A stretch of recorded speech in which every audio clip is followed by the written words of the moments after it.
બાળપણમાં થોડો ઠીકઠાક હતો ભણવામાં. જ્યાં ક્યાંય પણ એ જુએ કે મારા વર્તનમાં ઊંચ નીચ થઈ રહી છે. મારી માં કહેતી હતી કે દુનિયામાં નીકળશો તો માથા પર ચોંટાડીને નહીં નીકળો કે ટોપર છો. એ તેમનો કહેવાનો અંદાજ હતો.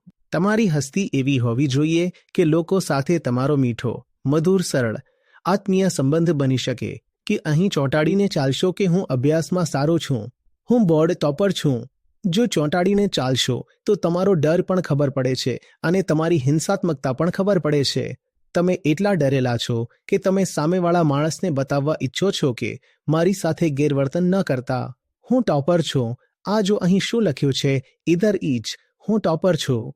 મારી માં કહેતી કે પોતાની હસ્તી એવી રાખો કે માથા પર કોતરાવું ના પડે કે મારી ભૂતકાળની સિદ્ધિઓ શું છે.